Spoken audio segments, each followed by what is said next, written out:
रे पानी, पानी रे पानी तेरा रंग कैसा, जिसमें मिला दो लगे उस जैसा। पानी रे पानी, ओ पानी पानी रे पानी।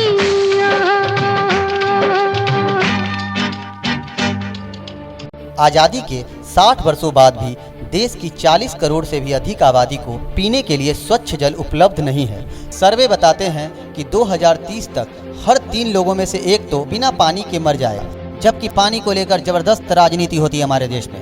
पानी बिकता है यहाँ। कितनी शर्मनाक बात है कि भारत जैसे नदियों के देश में जहाँ मीठे पानी का अथाह भंडार है, वहाँ पानी की कीमत रुपए देकर अदा करनी पड़ती है। जल जो जीवन है, ये ब्रह्मांड का सबसे अनूठा और विलक्षण पदार्थ है।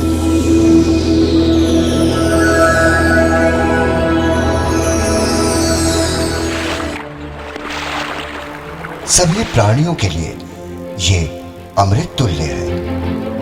हर एक प्राणियों ने अपनी सभ्यताएं इन्हीं जलीय स्रोतों के समीप विकसित की। मिस्रवासियों ने अपनी सभ्यता नील नदी के किनारे विकसित की, तो मेसोपोटामिया की सभ्यता जॉर्डन नदी पर, मोहनजोदड़ो की सिंधु नदी पर, तो चीन की सभ्यता हांगहो नदी पर विकसित हुई।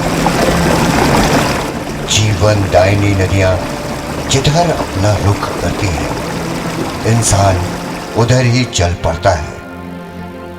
इतिहास से हमें यह जानकारी मिलती है कि किस प्रकार हमारे पूर्वजों ने पानी के समीप रहने के लिए बार बार अपने अस्तित्व को बनाया और मिटाया।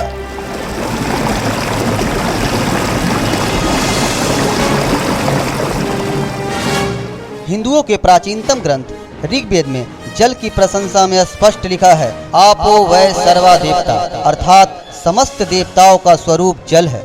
एक और कालिदास ने इसे आदि सृष्टि कहा, परंतु हम इंसान इसके महत्व को भूल चुके हैं और आज अपार जल स्रोतों वाला देश भारत को भयंकर जल संकट का सामना करना पड़ रहा है।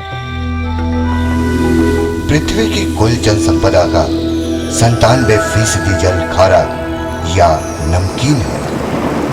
बाकी 2% जल उत्तरी व दक्षिणी ध्रुवों तथा पर्वत शिखरों पर बर्फ के रूप में जमी हुई है और स्वच्छ जल के रूप में मात्र 1% ही है, अर्थात पीने योग्य स्वच्छ जल की हिस्सेदारी अंश मात्र है। पृथ्वी पर मौजूद जल की कुल मात्रा 1 अरब 40 करोड़ घन किलोमीटर है, जबकि हमारे लिए पीने योग्य पानी की कुल मात्रा सिर्फ 37,500 घन किलोमीटर है। अगर पृथ्वी पर उपलब्ध कुल जल को 100 रुपया अर्थात 10,000 पैसा मानते हैं, तो नदियों, झीलों, कुओं आदि का कुल जल मात्र 5 पैसा होगा। पानी की इतनी कम राशि फिर भी हमारे लिए पर्याप्त है। इसके लिए हमें प्रकृति के जल चक्र नियम का एहसान मानना चाहिए कि वो बार बार वर्षा के जल को धरती पर वापस भेज देती है। अतः इस वक्त दुनिया में समस्या पानी की कमी की नहीं, बल्कि उसके सही प्रबंधन की है। किंतु भारत की जल प्रबंधन नीतियां 25 साल पीछे चल रही है। भूमिगत जल किसी भी देश की सबसे बड़ी पूंजी होती है। भारत में जो पानी की समस्या है,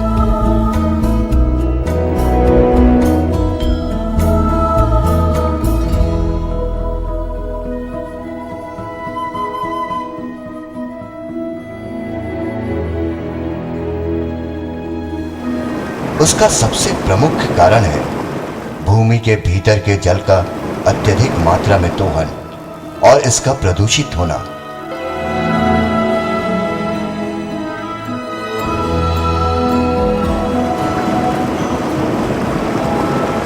जिस मात्रा में जल का दोहन किया जा रहा है, उस मात्रा में प्रकृति से हासिल नहीं हो रहा है। वर्षा के जल को धरती के अंदर जाने देने के सारे रास्ते हम धीरे धीरे बंद कर रहे हैं। वनों की अंधाधुंध कटाई की जा रही है, पेड़ पौधे काटे जा रहे हैं, जबकि वर्षा जल इन्हीं पेड़ों के जड़ों से होते हुए धरती के अंदर समाकर भूमिगत जल के संतुलन को बनाए रखता है। किंतु जल को धरती के अंदर जाने देने के बजाय हम सड़कों और जमीनों को सीमेंटेड कर रहे हैं, जिससे पानी की समस्या और बढ़ेगी। हम ऐसा कोई भी प्रयास नहीं कर रहे हैं जिससे कि भविष्य में जल संकट को लेकर होने वाली भयावह समस्याओं से बचा जा सके।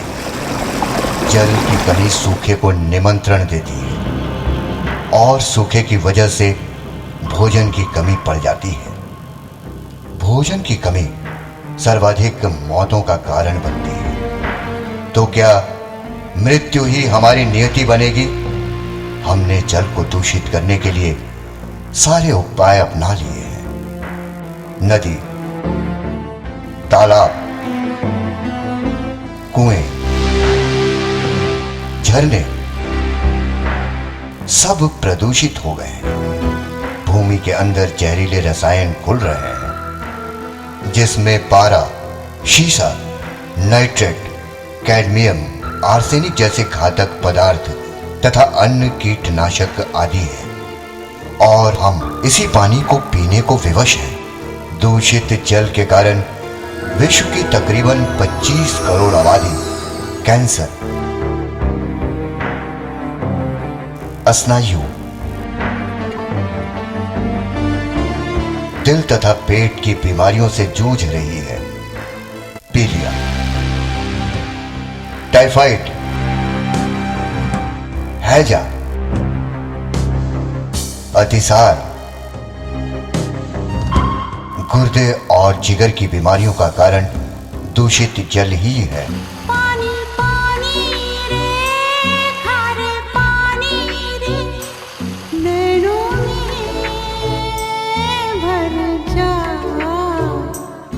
नींदे खाली कर जा।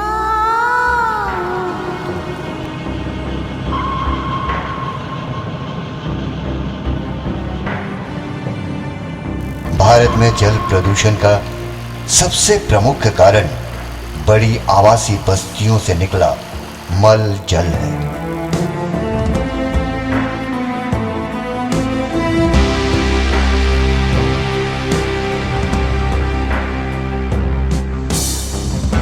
नदियों के बारे में कहा जाता है कि नदियों के प्रवाह एवं बहाव जितना तेज होगा, नदी का जल उतना ही शुद्ध होगा।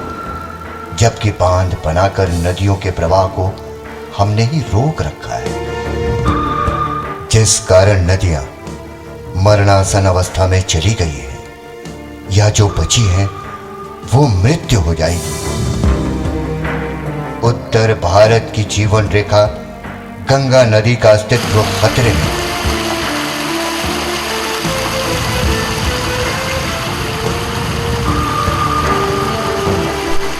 आप देख सकते हैं कि नाले का पानी सीधे आके गंगा में मिलता है।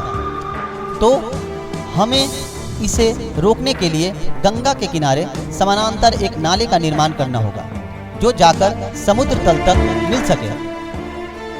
इसके लिए केंद्र और राज्य की सरकारों को जागरूक होना होगा। विस्तार है हर प्रजा सुनकार, करी हाहाकार निःशब्द सदा। ओ गंगा तुम गंगा बहती हो क्यों? नैतिकता नष्ट हुई, मानवता भ्रष्ट हुई, निर्लज्ज भाव से बहती हो क्यों? विकास के दौर में हमने नदियों के महत्व को नहीं पहचाना, बल्कि नदी को नाले की गंदगी का एक माध्यम बनाकर छोड़ दिया। हम नदियों को पूजते तो जरूर हैं, पर हमारी अश्रद्धा उन्हें मैली होने से नहीं रोक पा रही है। उत्तर भारत की जीवन रेखा गंगा नदी का अस्तित्व खतरे में है। दिल्ली के पास यमुना एक गंदे नाले में तब्दील हो चुका है।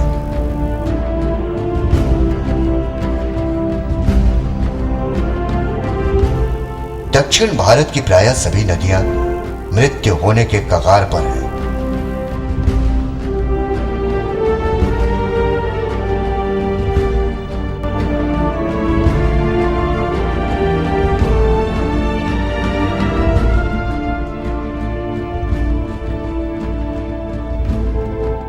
जल का इतना बड़ा संकट होने के बावजूद हमारे देश में पानी की खरीद बिक्री का कारोबार फल फूल रहा है।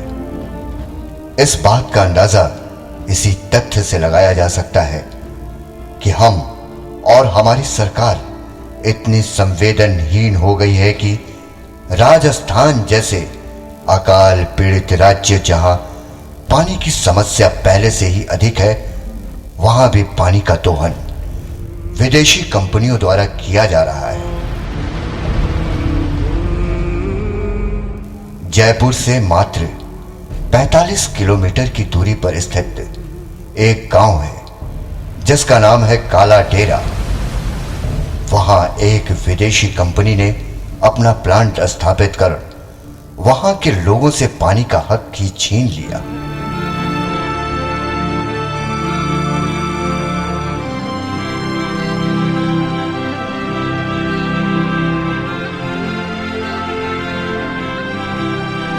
जो गांववासी प्लांट लगने से पहले कुएं से पानी खींचने के लिए 20 फीट की रस्सी का उपयोग करते थे, आज उसी रस्सी की लंबाई बढ़कर 150 से 200 फीट की हो गई।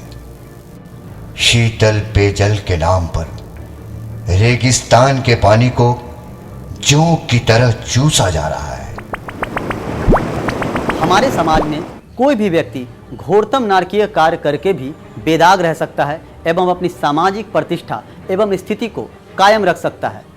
धरती के भीतर से जल का दोहन करने वाले वही लोग हैं जो समाज में इज्जत और सम्मान के साथ जीते तो हैं, किंतु उन्हें ये आभास तक नहीं है कि उनकी नैतिकता कहीं खो गई है और उनका आत्मसम्मान कहीं मर चुका है। ऐसा कोई भी कानून नहीं बना है जो बहुराष्ट्रीय कंपनियों को हमारा पानी चुराने से रोक सके, जबकि सुप्रीम कोर्ट ने भी साफ कह दिया है कि पानी पर पहला हक वहां के स्थानीय लोगों का होगा। इसके बावजूद 2.5 दर्जन से भी अधिक विदेशी कंपनी पूरे देश पर कब्जा कर धरती के गर्भ से पानी खींच रहे हैं। ना जाने कितने काला डेरा बनेंगे भारत में। वो समय दूर नहीं जब विदेशी कंपनियां और सत्ता के मद में चूर चंद स्वार्थी लोग हमें पानी के एक एक बूंद के लिए तरसा देंगे। स्थिति इतनी भयावह हो जाएगी जिसकी हम कल्पना भी नहीं कर सकते। 1 लीटर पानी और मूल्य 15 रुपए। आसानी से मिलने वाले जल को जानबूझकर दुर्लभ बना दिया गया है ताकि हम इसे खरीदने को मजबूर हो जाएं। कोल्ड ड्रिंक और शीतल पेयजल की खातिर कंपनियों ने जल का अत्यधिक दोहन किया है। अगर तथ्यों पर नजर डालें तो देश में प्रतिदिन 15 करोड़ मिनरल वाटर बोतलों में तथा 5 करोड़ कोल्ड ड्रिंक्स की बोतलों में खपत हो जाती है। आश्चर्य यह है कि हम तनिक भी गंभीर नहीं हैं। दरअसल गुलामी की मानसिकता हमारे भीतर बड़ी गहरी जड़ें जमा चुका है। इस दानों ने हमें पूर्ण रूप से अपने शिकंजे में जकड़ लिया। दरअसल पानी के इस खरीद बिक्री के कारण हमारी सरकार को रेवेन्यू के रूप में अरबों की कमाई होती है। कोई भी सरकार हो वह हर उस उत्पाद को बाजार में लाना चाहती है जो उसके राजकोष को भर दे, चाहे उससे समाज को कितना भी नुकसान क्यों न हो। उदाहरण के तौर पर शराब को हर सरकार संरक्षण देती है, चाहे इसे पीकर कितने ही लोग काल का ग्रास बने, कोई फर्क नहीं पड़ता। कितने ही अपराध, लूट, अश्लीलता बढ़े, शराब उत्पादन होगा और बिकेगा ही, क्योंकि इससे सरकारी खजाना छुपाता है।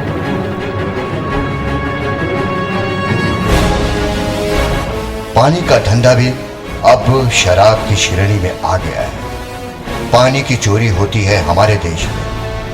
पहले जहां लोगों को पानी मांगने पर अक्सर दूध से सत्कार किया जाता था, उसी देश में पानी खोजने से नहीं मिलता।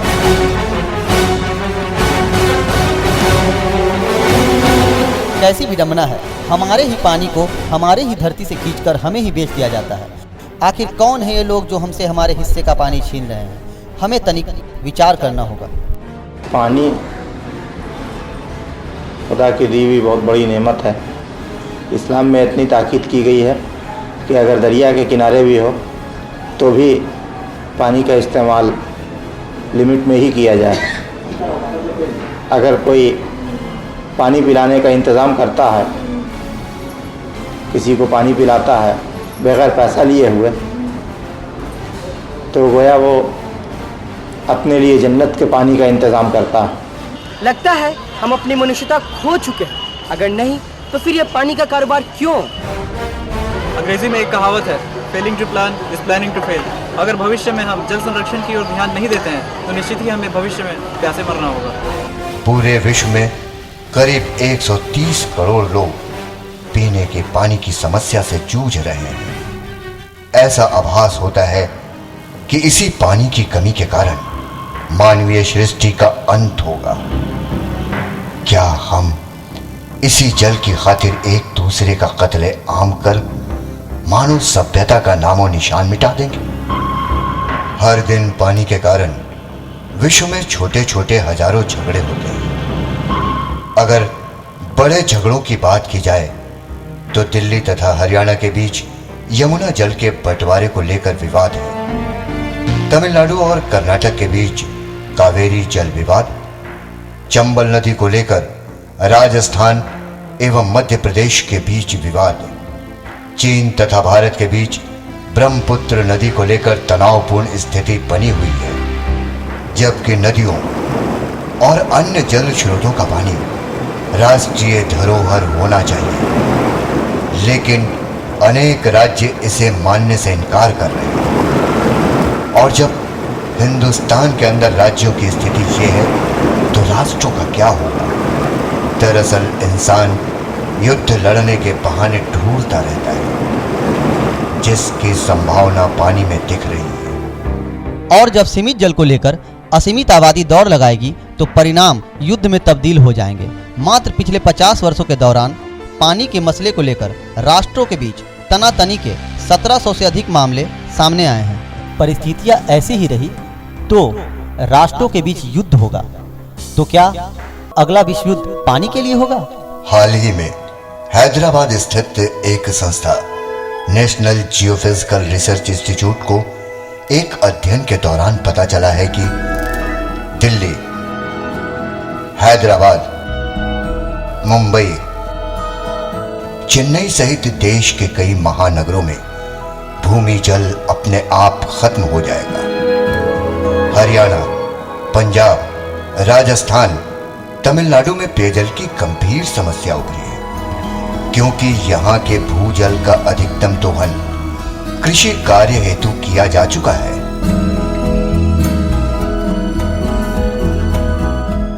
धरती के भीतर से जब पानी का अत्यधिक मात्रा में दोहन किया जाता है तो पानी स्वतः खारा होने लगता है, क्योंकि खारा या नमकीन जल धरती की सबसे निचली सतह पर होता है। और जब हम धरती के गर्भ से अत्यधिक मात्रा में पानी को खींचते हैं तो खारा जल अपने आप ऊपर आ जाता है।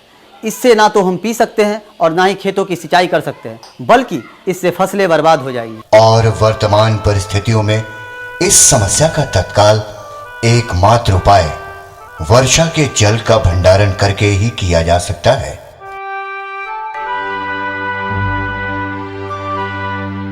देश के अधिकांश हिस्सों में होने वाली करीब 75% बारिश महज 80 से 120 घंटों में हो जाती है। चुनौती ये है कि इतने छोटे से समय में होने वाली बारिश के पानी का भंडारण हम कैसे करें। इसके लिए सरकार को त्वरित योजनाएं बनाकर तुरंत प्रभाव में लाना होगा।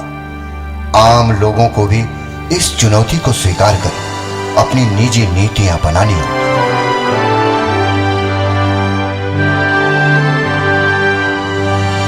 वक्त आ गया है कि हम इस गंभीर समस्या के प्रति सचेत हो जाएं।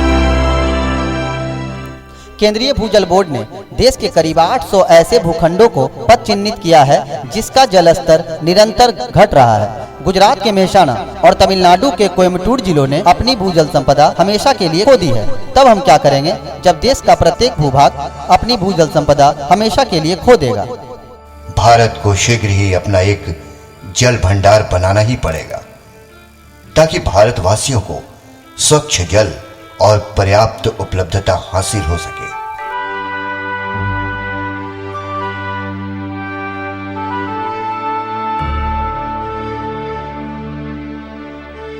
सूर्य की गर्मी से एक साल में समुद्र का 3,40,000 घन किलोमीटर ताजा पानी भाप बनकर उड़ जाता है तथा जमीन से 60,000 घन किलोमीटर पानी उड़ता है।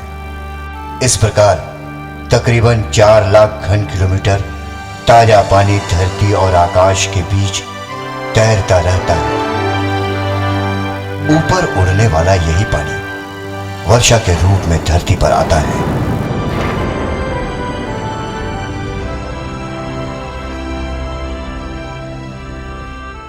परंतु वर्षा के इस ताजे जल का हम मात्र 10% तक ही उपयोग में लाते हैं। शेष जल बेकार बहकर समुद्र में चला जाता है। इसे रोकने को हमारे पास न तो कोई विशेष नीति है, न ही कोई भविष्य की योजना।